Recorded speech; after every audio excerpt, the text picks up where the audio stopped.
नमः श्री यतिराजाय विवेकानंद सूरये सच्चिद सुख स्वरूपाय शामिनी तापहारिणी। ঠাকুর মা এবং স্বামীজির শ্রীচরণে প্রণাম জানিয়ে আজকে আমাদের দেববাণী পাঠ এবং আলোচনার ক্লাস আমাদের শুরু হলো। আমাদের গতদিন শুরু হয়েছিল বৃহস্পতিবার 1 আগস্ট, এই দিনটির আলোচনা এবং পাঠ চলছিল। আজকে ওই সম্পূর্ণ হয়নি, সেদিনে আমাদের সময় সংক্ষিপ্ত ছিল বলে আজকে সেখান থেকেই আমাদের কন্ট্রিবিউশন হবে। স্বামীজি বলছেন, আমাদের ভিতর যে জ্ঞান জ্যোতি বর্তমান রয়েছে, শাস্ত্র তার আভাস দিয়ে থাকে আর তাকে অভিব্যক্ত করবার উপায় বলে দেয়। কিন্তু যখন আমরা নিজেরা সেই জ্ঞান লাভ করি, তখনই আমরা ঠিক ঠিক শাস্ত্র বুঝতে পারি। যখন তোমার ভিতরে সেই অন্তর্জ্যোতি প্রকাশ হয়, তখন আর শাস্ত্রে কি প্রয়োজন? তখন কেবল অন্তরের দিকে দৃষ্টিপাত হয়।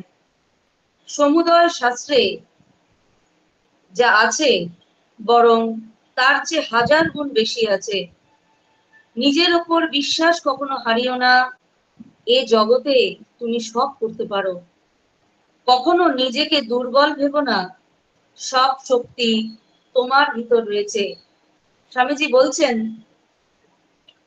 আমাদের ভিতর যে জ্ঞান জ্যোতি বর্তমান রয়েছে, স্বামীজি বারবার বিভিন্ন জায়গায় বিভিন্ন সময়ে এই কথাটি আমরা নানান ভাবে স্বামীজির মুখ থেকে শুনতে পাই যে স্বামীজি বলছেন যা আছে আমাদের অন্তরেই আছে। স্বামীজি এখানে বলছেন জ্ঞান জ্যোতিও আমাদের অন্তরে রয়েছে, আমাদের ভিতরেই তা বর্তমান রয়েছে। শাস্ত্র তার আভাস দিয়ে থাকে মাত্র। বলছেন বাইরে যে শাস্ত্র আমরা আলোচনা করছি বা বাইরে যে শাস্ত্র আমরা পড়ছি এবং বাইরে থেকে আমরা জ্ঞান অন্তরে নেওয়ার চেষ্টা করছি, আভ্যন্তরীণ জ্ঞানের সঙ্গে এই জ্ঞানটাকে মেলানোর চেষ্টা করছি। এইটা হচ্ছে প্রকৃত বিষয়। প্রকৃত বিষয় হলো ভেতরে জ্ঞান আছে, তাই এই জ্ঞানটির সঙ্গে জ্ঞানটিকে মেলানোর বাইরের থেকে যেটা আমরা পাচ্ছি সেটা অভ্যন্তরে মেলানোর চেষ্টা করছি। আমরা অজান্তেই করছি, আমরা ভাবছি বাইরে যেটা আছে সেটা ভেতরে নেই। তাই আমি গোগ্রাসে একটা সময় হয় যে গোগ্রাসে মনে হয় ধর্মগ্রন্থগুলো পড়ে পারি, গিয়ে শ্রীমদ ভগবত গীতা পড়ে ফেলি, ঠাকুরমা স্বামীজি সমস্ত পড়ে ফেলি, বেদ উপনিষদ পড়ে ফেলি। কেন? এগুলো আমি জানি না। স্বামীজি বলছেন এগুলো তোমার ভেতরেই রয়েছে এবং এটি যখন আমরা বুঝতে পারবো, বলছেন যে ভিতরে যা আছে বাইরে তাই আছে, বরঞ্চ অনন্ত গুণে বেশি আছে, সেই তখন আমরা বুঝতে পারবো যে অন্তরে বেশি আছে। তখনই আমরা ঠিক ঠিক শাস্ত্র বুঝবো। বাইরে যা পড়ছি ভেতরে তাই ছিল, তাই আমরা ঠিক ঠিক বুঝতে পারছি। অর্থাৎ ঠিক মিলিয়ে ফেলা। আমরা ফিজিক্সে জলের সমুচ্চশীলতার একটা পার্ট আমরা পড়েছি স্কুলে বা বিভিন্ন যারা উচ্চশিক্ষায় করছে। সমুচ্চশীলতা একটা ধর্ম আছে, আমরা জানি যে জল তার সবসময় ওপরের লেভেলটাকে সমানভাবে রাখতে চেষ্টা করে। যেই পদ্ধতিতে পাম্পের জল সেই উপরের রিজার্ভারে ওঠে ইত্যাদি ইত্যাদি, এইরকম সমুচ্চশীলতাকে কাজে লাগিয়ে বিভিন্ন কূপ খনন করা হয়। মরুভূমিতে বিশেষভাবে বিভিন্ন কূপ খনন করা হয় এই সমুচ্চশীলতার ধর্ম। এটাকে যদি আমরা কিছুটা তার সঙ্গে মেলাই, যে বাইরের জ্ঞান আমরা পড়ছি, আহরণ করছি, আর ভেতরের জ্ঞান সেটির সঙ্গে এটির লেভেলটা ম্যাচ করে যাচ্ছে। আমরা হয়তো উপনিষদের অদ্বৈতবাদ পড়ছি, উপনিষদে অদ্বৈতবাদ বলছেন যে অহম ব্রহ্মাস্মি তত্ত্বমসি ইত্যাদি ইত্যাদি। এই অহম ব্রহ্মাস্মি তত্ত্বমসি ইত্যাদি ইত্যাদি পড়ছি। আমরা বলি এত সোজা নাকি বোধ করা? আমি যদি ব্রহ্ম হই তাহলে আমি সর্বোচ্চ শক্তির অধিকারী হতে পারছি না কেন? আমি আমার ইচ্ছে মতো জগৎটাকে বদলে ফেলতে পারছি না কেন? আমি তো সর্বশক্তিমান, কেন আমি এক নিমিষে তুড়ি দিয়ে এক রাতের মধ্যে যেমনটি জগৎ আমার প্রয়োজন তেমনটি করে ফেলতে পারছি না? একদিনে তুড়ি মেরে কেন আমি মানুষগুলোকে সব আমার মতো করে, আমার মনের মতো করে তৈরি করতে পারছি না? আমি যদি সর্বশক্তিমান হয়, বলছি তো উপনিষদ, তুমি সেই সত্যিয়মাসি, বোধ করো জহম ব্রহ্মাস্মি, কেন পারছি না? শাস্ত্র তো বলছে, স্বামীজি বলছেন যে ওই ব্যক্তি, কিন্তু যখন আমরা নিজেরা সেই জ্ঞান লাভ করি তখনই আমরা ঠিক ঠিক শাস্ত্র বুঝতে পারি। বাইরের অহম ব্রহ্মাস্মি পড়ছি সমুচ্চশীলতার মতো, বাইরের জলটা একটা লেভেলে রয়েছে, ভেতরের জলের যে লেভেলটা, সেইটা বাইরেরটা আর ভেতরেরটা যদি একসাথে না, এক লেভেলে না আসে, ততক্ষণ কিন্তু আমরা কিছুই বুঝতে পারবো না, সবটাই পড়ার স্থানেই রয়ে যাবে। সবটা পড়ার স্থানে কিভাবে থাকবে? ওই একই, তুমি ব্রহ্ম, আমি ব্রহ্ম, আমি ছাড়া পৃথিবীতে আর কিছু নেই, আহম ব্রহ্মাস্মি ইত্যাদি করছি। কিন্তু যখন অভ্যন্তরে, হৃদয়ের অভ্যন্তরে সেটা ফিল হবে যে হ্যাঁ আমি ব্রহ্ম,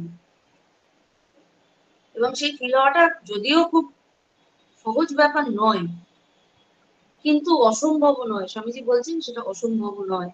তাই বলছেন যে ঠিক ঠিক শাস্ত্র যদি আমরা বুঝতে পারি, তখন আমরা বুঝতে পারবো তখনই যখন ওই বাইরের, ওই যে বলছিলাম যে সমুচ্চশীলতা, বাইরের লেভেলের সঙ্গে ভেতরের লেভেলটাকে আমরা মিলিয়ে ফেলতে পারবো। আমরা বাইরে শূন্য নই, বাইরে ওই একই লেভেলে ছিলাম, ভেতরেও বা একই লেভেলে ছিলাম, দুটোকে মিলিয়ে একই লেভেলে নিয়ে আসতে পারি যদি মনটাকে বা জ্ঞানটাকে, তখন আমরা বুঝতে পারবো শাস্ত্র যা বলছে আর আমার অভ্যন্তরে যা আছে তা দুটো একই। যখন তোমরা ভিতরে সেই অন্তর্জ্যোতির প্রকাশ হয়, তখন আর শাস্ত্রের কি প্রয়োজন? যখন মনই গুরু হয়ে যায়, মনই, মনের যে জ্ঞান চক্ষু, বলছেন যে গুরু জ্ঞান চক্ষু উন্মোচন করে দেন, সেই জ্ঞান চক্ষু যদি উন্মোচন হয়ে যায়, তখন শাস্ত্র পাঠের আর প্রয়োজন নাই। তখন কেবল অন্তরের দিকে দৃষ্টি পাবো। সেই কবি বলছেন না, যা চাষ মন বসে পাবি, মনের মধ্যেই সবটা বসে পাওয়া যাবে। তারপর বলছেন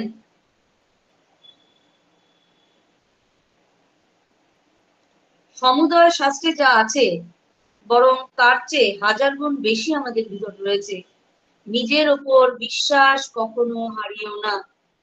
বলছেন কখনোই নিজের ওপর বিশ্বাস হারাতে নয়, কখনোই নিজের ওপর বিশ্বাস হারিও না। এ জগতে তুমি সব করতে পারো। ওই যে আমি বললাম, এক তুড়ি মেরে জগৎ পরিবর্তন করে দিতে পারি, পারি কি জগৎটা পরিবর্তন করে দিতে এক তুড়ি মেরে? যদি আমি মনে করি আমি ব্রহ্ম, আমি বললাম আজকে আমি ব্রহ্ম, আমি অন্য কেউ নেই, আমি সেই অখণ্ড সচ্চিদানন্দ ব্রহ্ম, আমি কোথাও নেই, কিন্তু আমি সর্বত্রই আমি রয়েছি, আমি ছাড়া আর কিছু নেই বলেই একটা তুলি দিলাম, আর সঙ্গে সঙ্গে জগৎ পাল্টে ফেলতে পারবো কি? সম্ভব? স্বামীজি বলছেন তো সম্ভব, তুমি সব করতে পারো। বলছেন তুমি সব করতে পারো। এই যে সব করতে পারি, কখন? যখন আমি ওই ব্রহ্ম জ্ঞানে স্থিত হব, তখন আমি সব করতে পারবো। কখনো নিজেকে দুর্বল ভেবো না, সব শক্তি তোমার ভিতর রয়েছে, তুমি কোনো ক্ষেত্রেই দুর্বল নও, তুমি চাইলে সব পারো, কিন্তু প্রথমে সেই বোধটা প্রয়োজন। প্রকৃত ধর্ম যদি শাস্ত্রের উপর বা কোনো মহাপুরুষের অস্তিত্বের উপর নির্ভর করে, তবে চুলোয় যাক সব ধর্ম। সাংঘাতিক কথা স্বামীজি বলছেন, প্রকৃত ধর্ম যদি শাস্ত্রের উপর, মানে কোনো শাস্ত্র বাক্য নেই, শাস্ত্র গ্রন্থ আর পৃথিবীতে যদি অবশিষ্ট না থাকে, তবু ধর্ম থাকবে। বলছে কোনো মহাপুরুষের অস্তিত্বের উপর, কোনো মহাপুরুষ পৃথিবীতে নেই, তার উপর যদি ধর্ম নির্ভর করে, আমরা মনে করছি যে ধর্মটা এই ধর্মগ্রন্থের উপর নির্ভর করে, এই ধর্মটা এই মহাপুরুষের উপর নির্ভর করে, যদি আমরা মনে করি, বলছেন এই ধরনের যদি ধর্ম আমাদের হয়, কোনো ব্যক্তি ভিত্তিক বা কোনো গ্রন্থ ভিত্তিক, তাহলে তা চুলোয় যাক, চুলোয় যাক সব শাস্ত্র। যেখানে যে শাস্ত্র বলে মানুষ তুমি কিছু পারো না, একজন সর্বশক্তিমান আছেন, তিনি সব করবেন, অথবা কোনো একজন মহাপুরুষ বলছেন যে তোমরা সবাই দুর্বল, তোমাদের দ্বারা কিছু হবে না, তোমরা সবই অক্ষম, দুর্বল, পাপী, আমি এসেছি জগৎকে উদ্ধার করতে, আমি সব পারবো, আমার স্পর্শ মাত্র জগৎ পরিবর্তন হয়ে যাবে। তো স্বামীজি বলছেন এই ধরনের বুজরুকি যদি শোনো, তাহলে সেই ধর্ম যেখানে এই ধরনের ধর্ম চর্চা হচ্ছে যে আমি ধর্ম, আমি সাক্ষাৎ মূর্তিমান ধর্ম বলে কেউ নিজেকে প্রচার করছে, তাহলে বলছেন সেই ধর্ম চলে যাক। ধর্ম আমাদের নিজেদের ভিতর রয়েছে, কোন শাস্ত্র বা কোন গুরু আমাদের তাকে লাভ করবার জন্য সাহায্য ছাড়া আর কিছুই করতে পারে না। বলছেন কোন শাস্ত্র গ্রন্থ বা আমাদের কোন গুরু আমাদের সেই দিকে এগিয়ে নিয়ে গিয়ে পথটুকু বলে দিতে পারেন, তাকে লাভ করার জন্য সাহায্য করতে পারেন, তাছাড়া তাদের আর কিছু করার ওই পর্যন্তই লিমিটেশন, এর বেশি বাকিটা তোমাকে নিজেকে করতে হবে। এমনকি এদের সহায়তা ছাড়াও আমাদের নিজেদের ভিতরেই সব সত্য লাভ করতে পারি। তথাপি শাস্ত্র ও আচার্যগণের প্রতি কৃতজ্ঞ হও, কিন্তু এরা যেন তোমায় বদ্ধ না করেন। এই যে বলছেন যে এমনকি এদের সহায়তা ছাড়া, বলছেন গুরু যদি এমন হয় যে গুরু পাচ্ছ না এবং তার জন্য আমি ধর্ম চর্চা করতে পারছি না, আমাকে পথ প্রদর্শক আমি কাউকে পাচ্ছি না, তার জন্য ধর্ম চর্চা করতে পারছি না, যদি এটা মনে করো, তাহলে এর মতো বড় ভুল আর কিছুতে নেই। এদের সহায়তা ছাড়াও নিজের ভেতরেই তুমি সত্য লাভ করতে পারো। তথাপি শাস্ত্র ও আচার্য গণের প্রতি তুমি কৃতজ্ঞ হও, কারণ এরা তোমার পথ নির্দেশ করে দিচ্ছে, তোমাকে সুবিধা করে দিচ্ছে। কোনো একটা অচেনা জায়গায় আমরা যাচ্ছি, যদি পথ চিনি না, চলেছি বহুবার, ঘুরছি পৌঁছতে পারছি না, আবার ঘুরছি পৌঁছতে পারছি না, আবার ঘুরছি পৌঁছতে পারছি না, কেউ একজন বললেন ঠিক কোথায় যাবেন বলুন তো, এই স্থানে যাব, হ্যাঁ ঠিক আছে, এই তো এই রাস্তা দিয়ে একটু বাদিকে গিয়ে এগিয়ে গেলে পেয়ে যাবেন। বাহ, আমি হয়তো ওই রাস্তা দিয়ে 3 বার ঘুরেছি, তার কাছে কৃতজ্ঞ হবো, হ্যাঁ ইনি তো বলে দিলেন, যার ফলে আমার সময় এনার্জি দুটোই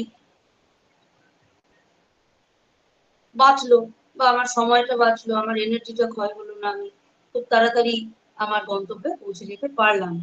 কিন্তু বলছেন সে ছাড়াও তুমি গন্তব্যে পৌঁছতে পারতে, হয়তো একটু দেরি লাগতো, হয়তো তুমি দু চারটে পথভ্রষ্ট হতে, বারবার ঘুরতে ফিরতে, কিন্তু একটা সময় তুমি পৌঁছতেই, সময়টা বেশি লাগতো।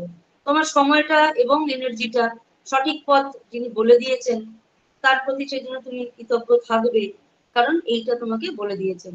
তথাপি শাস্ত্র ও আচার্যগণের প্রতি কৃতজ্ঞ হও, কিন্তু এরা যেন তোমায় বদ্ধ না করেন।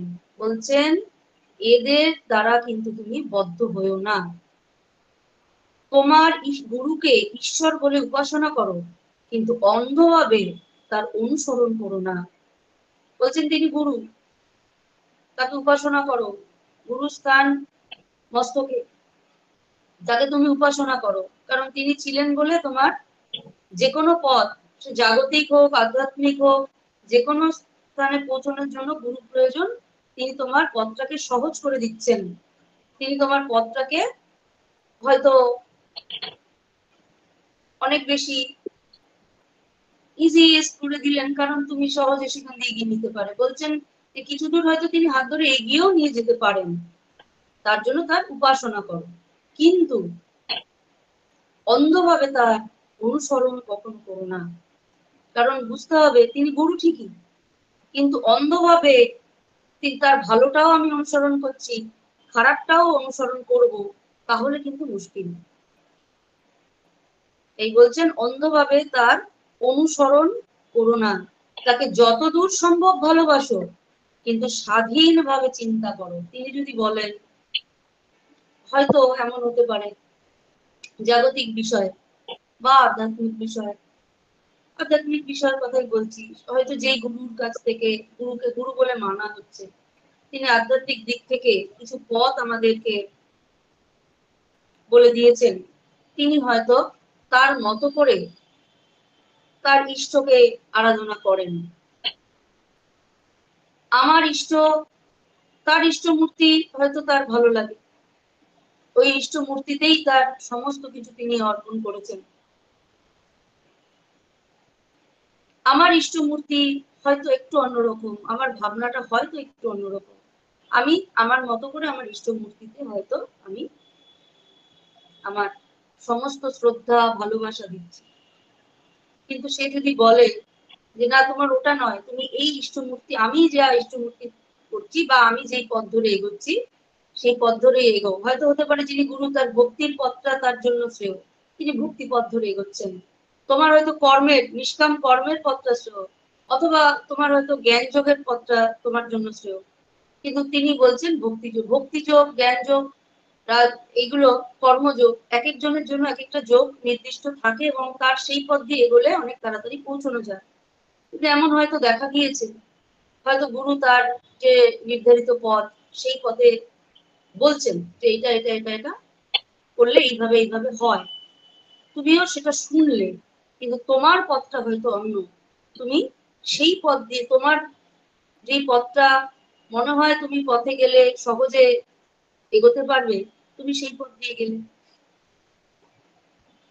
সেই জন্য বলছেন অন্ধবিশ্বাস নয়, তুমি গুরুকে যতটা সম্ভব প্রাণ দিয়ে ভালোবাসো, কারণ তিনি তোমার আর তোমার ইষ্টের মাঝখানে একজন, আমি ঘটকগিরি করব বলছি, ঘটকগিরি যেমন করে পাত্রপক্ষ আর কন্যা পক্ষের মাঝখানে তিনি করছেন, এবং তার মধ্যে দিয়ে ঈশ্বর তোমার কাছে পৌঁছেছেন বলা যেতে পারে, ঈশ্বর কথা, ধর্ম কথা তোমার কাছে পৌঁছেছেন।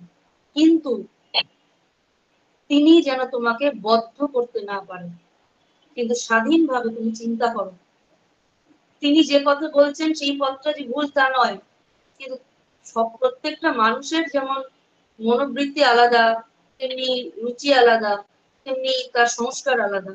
তাই তিনি যে স্বাধীনভাবে চিন্তা করতে বলেছেন, স্বামীজি কিন্তু তুমি স্বাধীনভাবে চিন্তা করতে বলছেন সবাইকে। আমি এই পথে বলছি বলে তুমি এই পথেই যাবে, শুনছো, কিন্তু স্বাধীনভাবে চিন্তা করো, এবং তোমার জন্য কিছুদিন পরেই তুমি বুঝতে পারবে তোমার জন্য কোন পথটা ঠিক, তুমি সেই পথে এগোতে পারবে। কোনরূপ অন্ধবিশ্বাস তোমায় মুক্তি দিতে পারে না, তুমি নিজেই নিজের মুক্তি সাধন করো। ঈশ্বর সম্বন্ধে একটি মাত্র ধারণা পোষণ করো যে তিনি আমাদের চিরকালের সহায়। বলছেন তুমি তোমার স্বাধীন চিন্তা করো, মুক্ত থাকো, বদ্ধ হয়েও না। তিনি বলছেন ঈশ্বরের ওপরে একটি মাত্র ধারণা তুমি রাখো যে তিনি আমাদের চিরকালের সহায়। স্বাধীনতার ভাব, উচ্চতম প্রেম, দুই একসঙ্গে থাকা চাই, তাহলে এদের মধ্যে কোনোটাই আমাদের বন্ধনের কারণ হতে পারে না। আমরা সাধারণত কি করি, ভাবি, যেমন হয় যে কোনো কিছুকে আমরা ভীষণ ভালোবাসছি, কোনো ব্যক্তিকে বা কোনো বস্তুকে আমরা খুব ভালোবাসি, সেই ব্যক্তি বা সেই পরিস্থিতির মতো করে আমি নিজেকে, নিজের চিন্তা ভাবনাগুলোকে সম্পূর্ণ পরাধীন করে আমি সেইভাবে নিজের মতো করে, সেইভাবে নিজের মতো না চলে নিজেকে সেইভাবে কনভার্ট করে চলতে চাই। এইটি বলছেন বন্ধনের কারণ। কিন্তু যদি স্বাধীন ভাব থাকে এবং উচ্চ প্রেম থাকে, অবশ্যই দুটোই নিষ্কাম হতে হবে। স্বাধীনতাটা, তোমার স্বাধীনতাটা যেন স্বেচ্ছাচারিত না হয়ে যায়, এইটা যেমন দেখার বিষয়, তেমনি প্রেমটা যেন তোমার সকাম না হয়, নিষ্কাম হয়। এই নিষ্কাম প্রেম আর স্বাধীনতা, এই দুটি মিলে যেটি দাঁড়াবে, বা এই দুটি যদি থাকে তার মধ্যে কি হবে, তার কোনো বন্ধনের কারণ হতে পারে না। আমরা ভগবানকে কিছু দিতে পারি না, তিনি আমাদের সব দিয়ে থাকেন।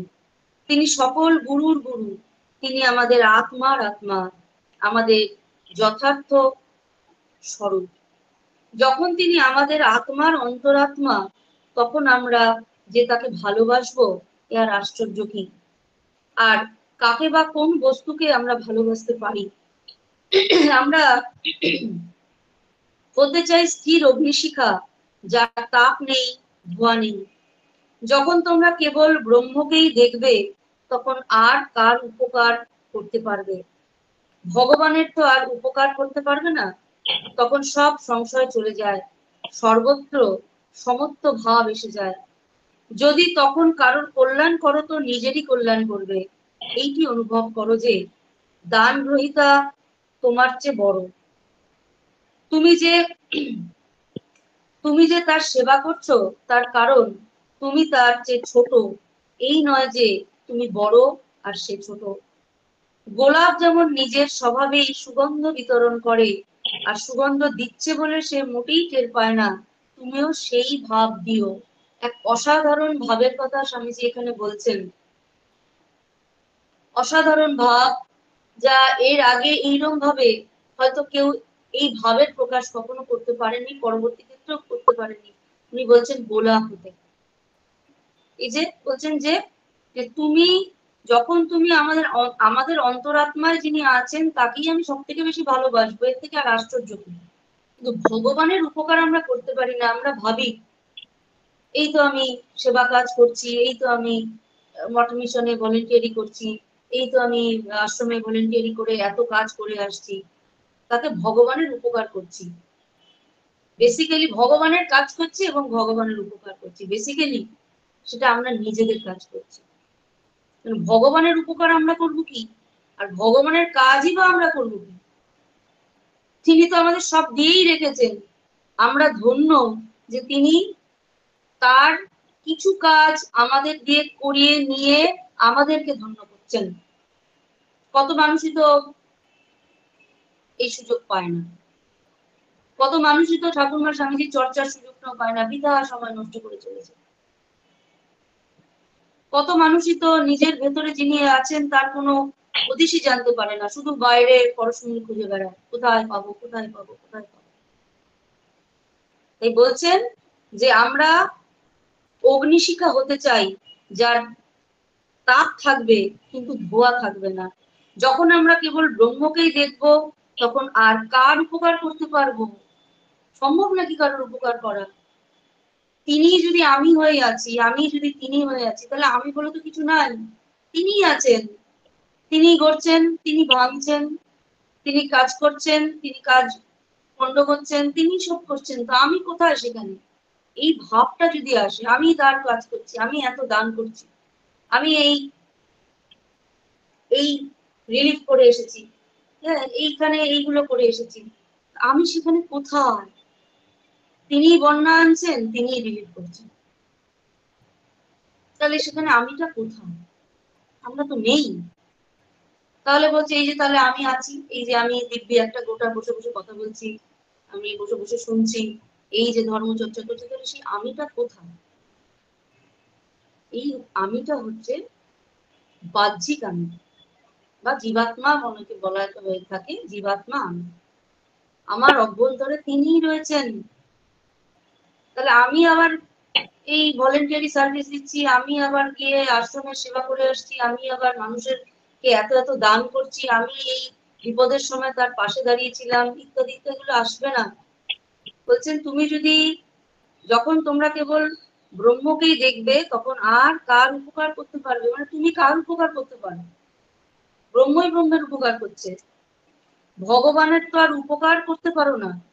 এই ঠাকুরের কাজটা করে দিলাম, ঠাকুরের কাজ করে দিলাম, ঠাকুরের কাজ আমরা করতে পারি? নিজের কাজ করলাম, এই তো নিজের সমস্ত কাজ ছেড়ে এই তো আশ্রমে গিয়ে ভোগ রেঁধে দিয়ে এলাম। নিজের কাজ কোনটা করি? আশ্রমে গিয়ে যে ভোগ রেঁধে দিয়ে এলে, বা আশ্রমে গিয়ে যে, বা মিশনে গিয়ে যে তুমি বিতরণ করলে কিছু, হয়তো ভোগ প্রসাদ বিতরণ করতে হচ্ছে, মানে প্রয়োজন হচ্ছে, অথবা তুমি পুজো করে মানুষকে প্রসাদ বিতরণ করছো, ওটা হচ্ছে তোমার কাজ, ওটা নিজের কাজ।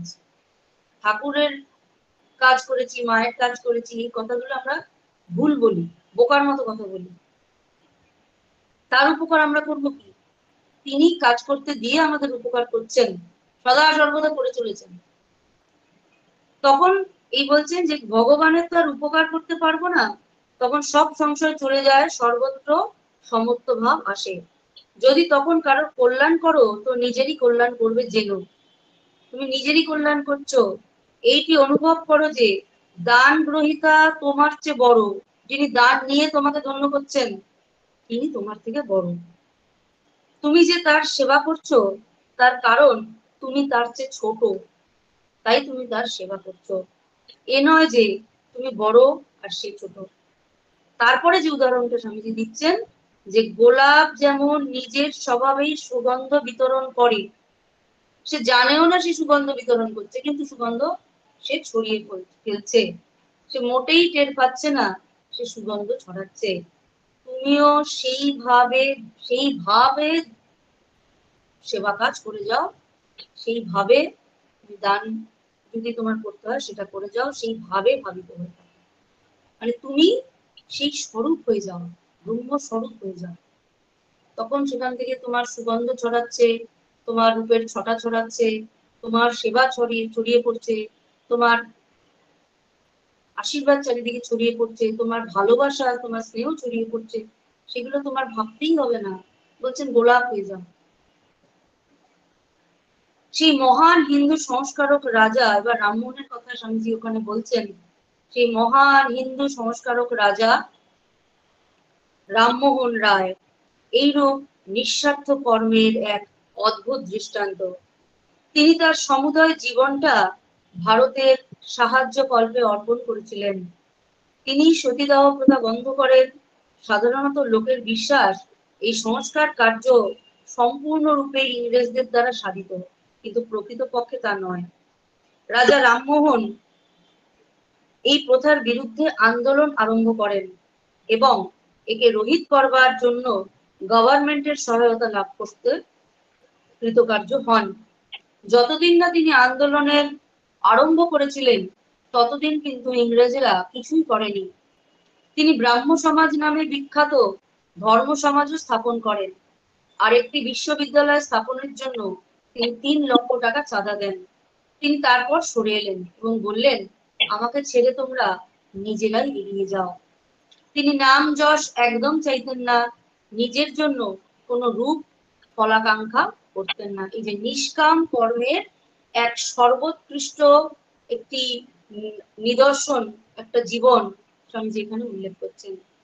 বলছেন যে তিনি সবটা করলেন, গভর্নমেন্ট সেখান থেকে তাকে সেই সময়, যেহেতু ব্রিটিশ গভর্নমেন্ট আমাদের এখানে সে সময় রয়েছে, আমরা জানি যে এখনো যে লোকসভা পার্লামেন্টে যেসব বিলগুলো উত্থাপন হয়, সেই বিলগুলো উত্থাপনের পর যতক্ষণ না তা প্রেসিডেন্টের কাছ থেকে স্ট্যাম্প করে আসে যে হ্যাঁ আজ থেকে এটা আইন হলো, ততক্ষণ সেটা আইন বলে বিবেচিত হয় না।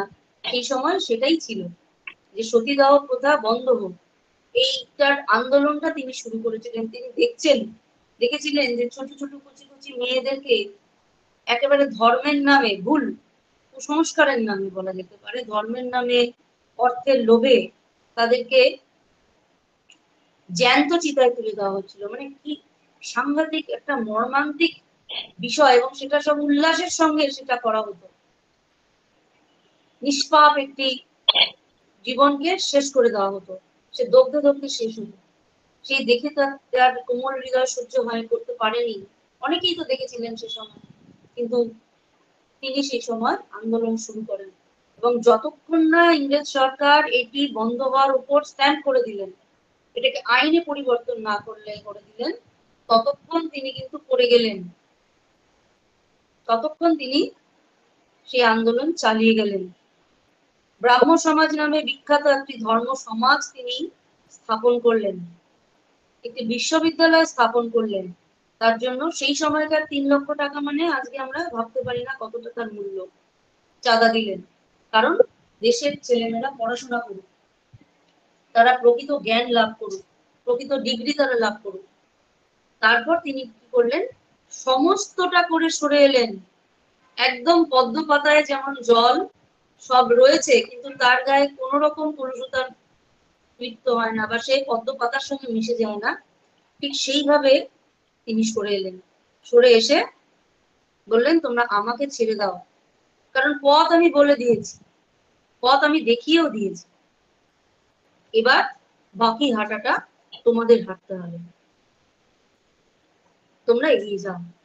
নাম যশ তিনি একদমই চাইতেন না, নিজের জন্য কোনরূপ ফল আকাঙ্ক্ষা তিনি করতেন না। এরপর বলছেন ওই দিনই অপরাহ্ন। স্বামীজি বলছেন জগৎ প্রপঞ্চ অনন্তভাবে অভিব্যক্ত হয়ে ক্রমাগত চলেছে, যেন নাগরদোলা। আত্মা যেন ওই নাগরদোলায় চড়ে ঘুরছে। এই ক্রম চিরন্তন। একজন লোক ওই নাগরদোলা থেকে নেমে পড়েছে বটে, কিন্তু চিরকাল সেই একরকম ঘটনাই বারবার ঘটছে। আর এই কারণেই লোকের ভূত ভবিষ্যৎ সব বলে দেওয়া যেতে পারে, কারণ প্রকৃতপক্ষে সবই তো বর্তমান। সত্যি কথাই, আমরা আজকে 7:30টায় ক্লাস শুরু করেছি, সেটা তখন ছিল বর্তমান। এখন আমরা 8:04 বাজে, এখন আমরা এখানে বসে আছি, 8:04টা এখন বর্তমান। তা বর্তমানটা ক্রমে ক্রমে সরে যাচ্ছে, বর্তমানটা ক্রমে ক্রমে আসছে। প্রতি মুহূর্তেই বর্তমান, প্রতি মুহূর্তটাই বর্তমান। স্বামীজি বলছেন যে একজন লোক নাগরদোলা থেকে যদি নেমে পড়ছে, কিন্তু চিরকাল সেই রকম ঘটনাই বারবার ঘটছে।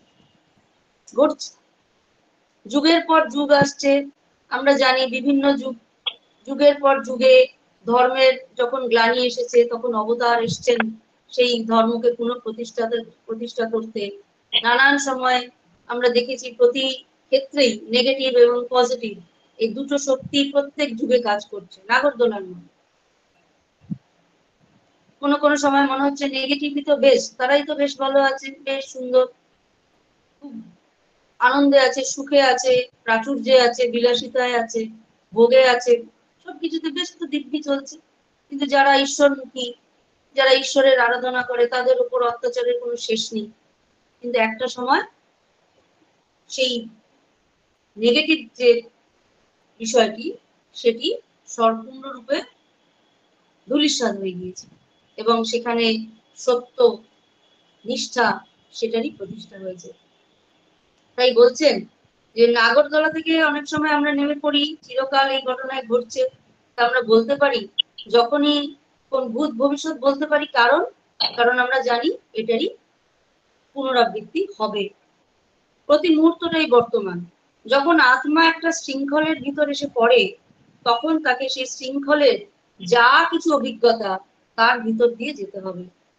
একটা শৃঙ্খল বলছেন, এবং সেই অনেক সময় হয় না, বিভিন্ন রাইডস গুলো বাচ্চারা চড়তে যায়, টপ করে ধরে একটা ঘরের মধ্যে ঢুকিয়ে দিল, সে এটা দেখছে ওটা দেখছে, এইখান থেকে ফোয়ারায় উল্কা পাত হচ্ছে, ওখান থেকে একটা ভূত বেরিয়ে আসছে, এখান থেকে একটা তিমি মাছ এসে গবাদ করে খেয়ে নিচ্ছে। এগুলো সবই হচ্ছে ওই প্রজেক্টে দেখায়, একদম 3D প্রজেক্ট দেখলে মনে হয় এই বোধহয় তিমি মাছটা আমাকে গিলে খেয়েই নিল, এই বোধহয় বাপটা এসে আমাকে গিলে খেয়েই নিল, কামড়ে একেবারে শেষ করে দিল, এই বোধহয় মাথার উপরে চাই ভেঙে পড়ছে, এই বোধহয় একটা উল্কা আমার দিকে দুরন্ত বেগে ছুটে আসছে, এক্ষুনি আমি একদম ধ্বংস হয়ে যাবো, প্রচন্ড একটা জলোচ্ছ্বাস আমার দিকে আসছে, আর বোধহয় আমি 3D যে এফেক্ট গুলো হয়, 3D নানান রকম শো গুলো হয়, সেই এখান থেকে একটা ভূত বেরিয়ে এসে একদম মনে হয় বোধহয় আমার গলা টিপে ধরলো, বাচ্চারা খুব ভয় পায়।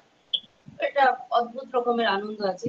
তো স্বামীজি বলছেন যে যখন একটা শৃঙ্খল, এইরকমই আমাদের একটা শৃঙ্খলের মধ্যে যখন একটা জীবাত্মা ঢুকে যাচ্ছে, তাকে তখন সব অভিজ্ঞতার মধ্যে দিয়ে যেতে হয়। এইরূপ একটা শৃঙ্খল বা শ্রেণী থেকে আত্মা আরেকটা শৃঙ্খল বা শ্রেণীতে চলে যায়। আর কোন শ্রেণীতে এলে তার তার আপনাদের ব্রহ্মস্বরূপ অনুভব করে একেবারে তা থেকে বেরিয়ে যায়।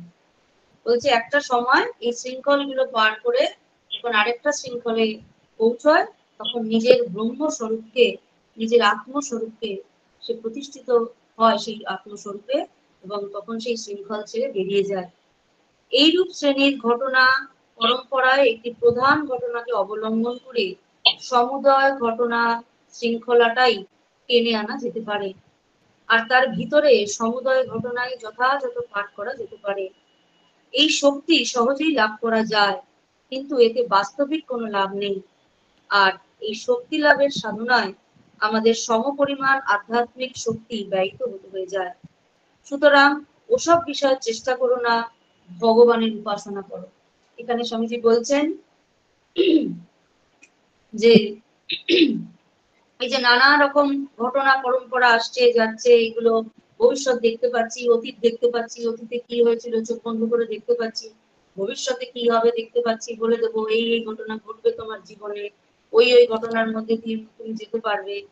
এগুলো একটা সময় এগুলো সিদ্ধাই হয় না যে তা না, অবশ্যই হয়। বিভিন্ন সিদ্ধাই মানুষ যারা লাভ করে, বিভিন্ন সিদ্ধাই হয়, ভবিষ্যৎ বলে দিচ্ছে গড় গড় করে, অতীত বলে দিচ্ছে তোমার এই দিন এই হয়েছিল, সেই দিন ওই হয়েছিল।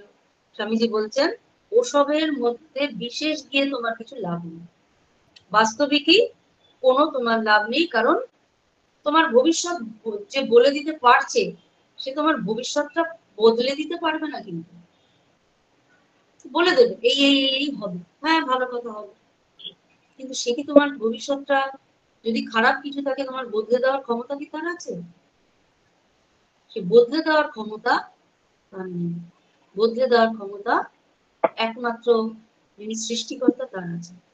তাই বলছেন ওসবের মধ্যে যেও না, ঈশ্বরের উপাসনা করো। ওসবের মধ্যে গেলে শক্তি এবং সময় সবটাই ব্যয়িত হয়। মা বলছেন না যে ঈশ্বরকে যদি ধরে থাকি আমরা, আমাদের বিধাতা আমাদের ভাগ্য পরিবর্তন করে দিতে পারেন না, বিধির লিখন পাল্টে যায়।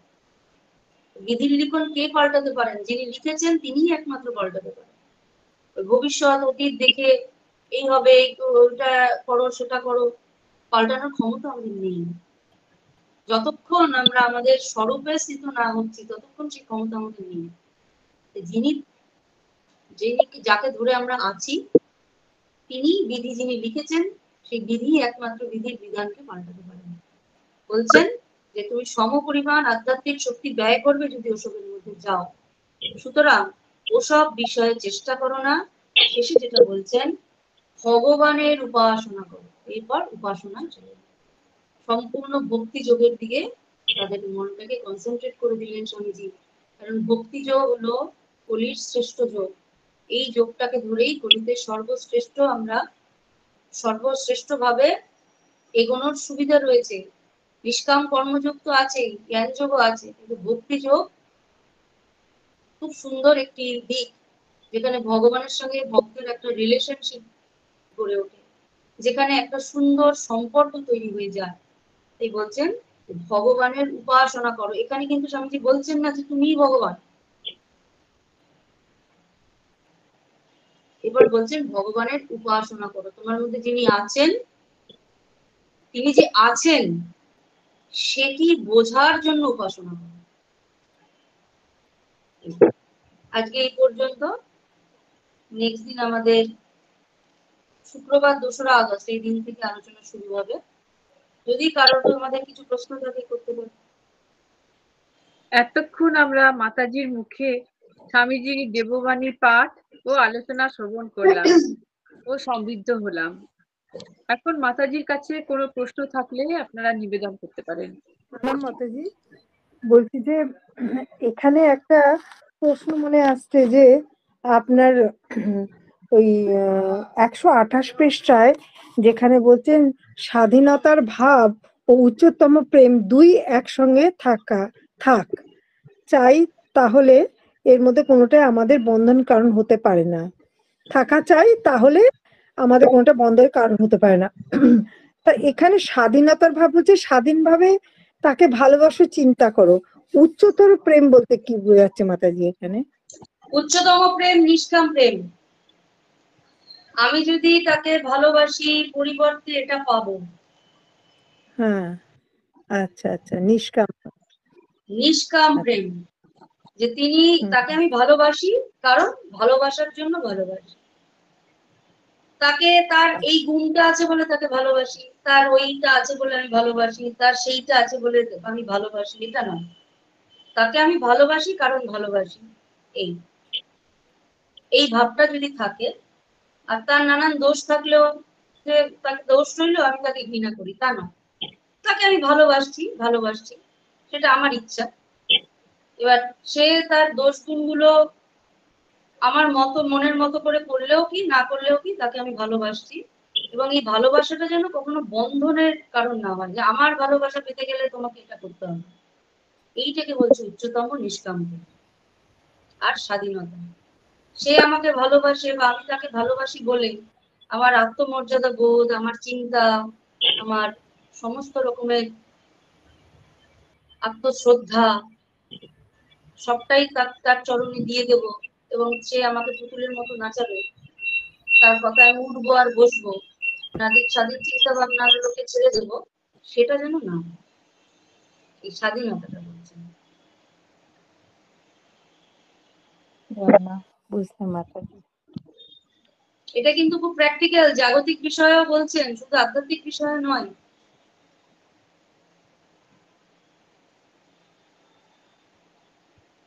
এটাকেই স্বামীজি প্র্যাকটিক্যাল বেদান্ত বলেন। আর ঠাকুর বলেন ভক্ত হবি বোকা হবি না। পূজনীয় মাতাজি, প্রতি সপ্তাহে শত ব্যস্ততার মধ্যেও তার মূল্যবান সময় আমাদের দিয়ে দেববাণীর ব্যাখ্যাগুলিকে আমাদের কাছে সহজবোধ্য করে তুলেছেন। যেমন আজকে উনি আলোচনা করলেন যে আমাদের অন্তরেই সমস্ত যা বহির্জগতে আছে তা আমাদের অন্তরে আছে, অর্থাৎ অন্তর্নিহিত শক্তি আর বাহিরের যে শক্তি সেটাকে এক করে দেয়া।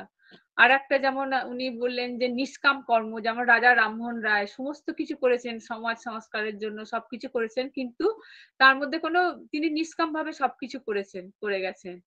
আর আজকে যে মাতাজি এর থেকে আমরা শিখলাম যে স্বামীজি সহজভাবে দেখিয়ে দিয়েছেন যে সিদ্ধাই নয়, একমাত্র হচ্ছে যে কারণ জগৎ তার নিজের নিয়মে চলবে, অর্থাৎ আত্মা যে জানি একটা থেকে আরেকটা, আরেকটা থেকে আরেকটা, যতক্ষণ আমাদের যা ঈশ্বরের সঙ্গে মানে আত্মার পরমাত্মার সঙ্গে যতক্ষণ না, জীবাত্মার পরমাত্মার সঙ্গে যতক্ষণ না এক হয়ে যাচ্ছি ততক্ষণই আমাদের এই বারবার আসা যায়, এবং আমাদের আমাদের মানে প্রধান লক্ষ্য হওয়া উচিত যে আমাদের মানে ঈশ্বরকেই আপন করে নিতে হবে, এবং যতক্ষণ না আমাদের ঈশ্বর লাভ হচ্ছে ততক্ষণ আমাদের কোনো মুক্তি নেই। এটাই উনি আজকে সহজভাবে বললেন। মাতাজিকে আমাদের অন্তরে অকুণ্ঠ শ্রদ্ধা ও কৃতজ্ঞতা জানাই। দিব্যত্রয়ীর কাছে মাতাজির সর্বাঙ্গীন কুশল ও মঙ্গল প্রার্থনা করি। আগামী সপ্তাহগুলিতে আরো আমরা মাতাজিকে পাবো এই আশা রাখি, এবং সর্বশেষে মাতাজির চরণে আবারও সশ্রদ্ধ প্রণাম নিবেদন করি। এখন আমাদের আলোচনা সভা সমাপ্তির দিকে। সমাপ্তি সঙ্গীত পরিবেশন করবেন ভাস্বতী ভট্টাচার্য দিদি ভাই।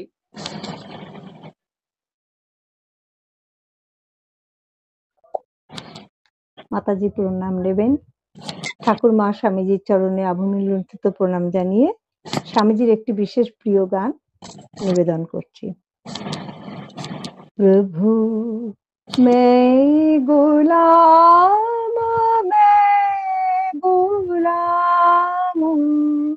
मैं गुलाम तेरा प्रभु मैं गुलाम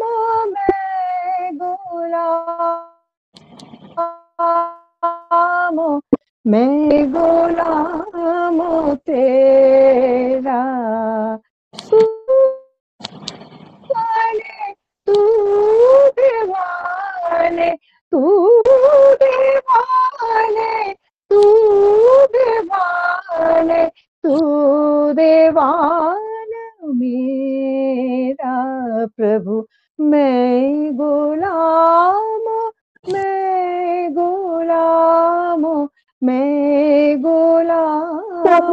तेरा दो रोटी एक लंगोटी दो रोटी एक लंगोटी तेरे पास में पाया भक्ति भाव दे और भक्ति भाव दे और नाम तेरा गावा प्रभु मैं गुलाम